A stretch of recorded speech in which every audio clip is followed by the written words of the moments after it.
Hello friends, இந்த வீடியோவில் நம்ம ஸ்ட்ராங் அண்ட் எம்பசிஸ் அப்படின்னு ரெண்டு டேக்ஸை பார்க்க போகிறோம். இந்த ரெண்டு டேக்கும் நம்மளோட கான்டென்ட்டோட மீனிங்கை அதிகப்படுத்தி காட்டும். இதை சிமான்டிக் மார்க்கப் அப்படின்னு சொல்லுவோம்.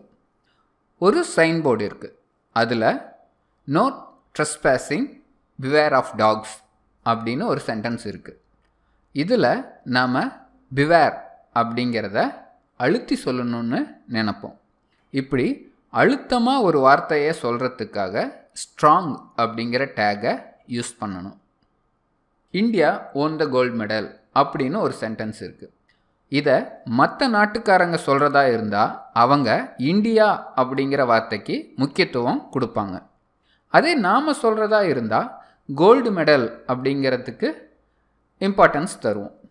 இது மாதிரி குறிப்பிட்ட வார்த்தைக்கு முக்கியத்துவம் கொடுக்கறதுக்காக எம்பசிஸ் டேகை யூஸ் பண்ணணும். இந்த பேஜோட கோடை பார்க்கலாம். ரெண்டு சென்டென்ஸையும் ரெண்டு பேராகிராஃப் டேக்கில் போட்டிருக்கேன். பிவேர் அப்படிங்கிறத ஸ்ட்ராங் டேக்லையும் கோல்டு அப்படிங்கிறத எம்பசிஸ் டேக்லையும் போட்டிருக்கேன். இந்த கோர்ஸில் முன்னாடி வந்த வீடியோஸ் எல்லாம் பார்த்துருந்தீங்க அப்படின்னா நேச்சுரலாக ஒரு கொஷின் வரும். போல்டும் ஸ்ட்ராங்கும் ஒரே மாதிரியும் இட்டாலிக்கும் எம்பசிஸும் ஒரே மாதிரியும் தானே வேலை செய்யுது, என்ன வித்தியாசம் அப்படின்னு ஒரு கேள்வி வரும். போல்டு அண்ட் இட்டாலிக் இந்த ரெண்டு டேகுக்கும் எந்த மீனிங்கும் இல்லை. ஒரு வார்த்தையை பெருசாக காட்டுறதுக்கு போல்டு டேகையும் ஒரு வார்த்தையை வித்தியாசப்படுத்தி காட்டுறதுக்கு இட்டாலிக் டேக்ஸையும் யூஸ் பண்ணுறோம். இது ப்ரெசன்டேஷன் லேயர் அப்படின்னு ஒரு கான்செப்ட் வர்றதுக்கு முன்னாடி HTMLலையே ப்ரெசன்டேஷனையும் பண்ணும்போது இருந்த டேக்ஸ் இப்போவும் யூஸ் பண்ணுறோம்.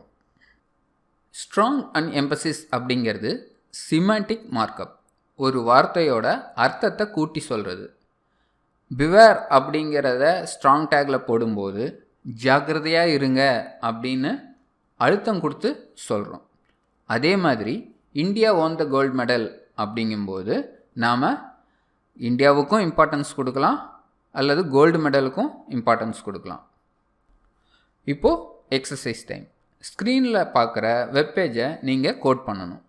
வீடியோவை பாஸ் பண்ணிவிட்டு கோட் பண்ணுங்கள். முடிஞ்சதும் மறுபடியும் ப்ளே பண்ணி பாருங்கள். ஓகே, நீங்கள் கரெக்டாக கோட் பண்ணியிருப்பீங்கன்னு நினைக்கிறேன். இப்போ நான் எப்படி கோட் பண்ணுறேன்னு பார்க்கலாம்.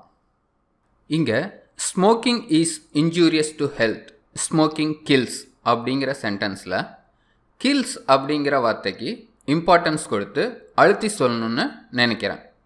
கில்ஸ் அப்படிங்கிற வேர்டை நான் ஸ்ட்ராங் டேக்கில் போட்டுக்கிறேன்.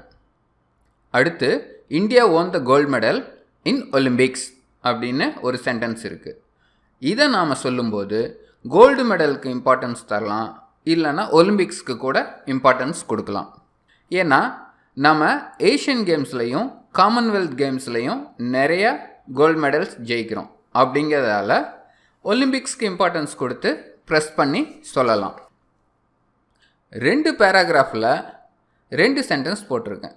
ஃபர்ஸ்ட் பேராகிராஃபில் கோல்டுக்கு இம்பார்ட்டன்ஸ் கொடுத்து எம்பசிஸ் டேக்கில் போட்டுக்கிறேன். ரெண்டாவது சென்டென்ஸில் ஒலிம்பிக்ஸ்க்கு இம்பார்ட்டன்ஸ் கொடுத்து அதை எம்பசிஸ் டேக்கில் போட்டுக்கிறேன். இந்த ஃபைலை சேவ் பண்ணிவிட்டு ப்ரௌசரில் ஓப்பன் பண்ணி பார்க்குறேன். எக்ஸசைஸ் மாடல் பேஜ் மாதிரியே சிமிலராக இருக்குது. இந்த வீடியோ உங்களுக்கு யூஸ்ஃபுல்லாக இருந்திருந்ததுன்னா லைக் பண்ணுங்கள். வெப் டெவலப்மெண்ட் கற்றுக்கணும்னு நினைக்கிற ஃப்ரெண்ட்ஸுக்கு ஷேர் பண்ணுங்கள். மறக்காமல் நம்ம சேனலுக்கு சப்ஸ்கிரைப் பண்ணி பெல் ஐக்கானை ப்ரெஸ் பண்ணுங்கள். எக்ஸசைஸ் ஃபைல்ஸை நம்ம சைட்டில் டவுன்லோட் பண்ணிக்கலாம். உங்கள் கேள்விகளையும் சந்தேகங்களையும் ஃபாரமில் கேட்கலாம்.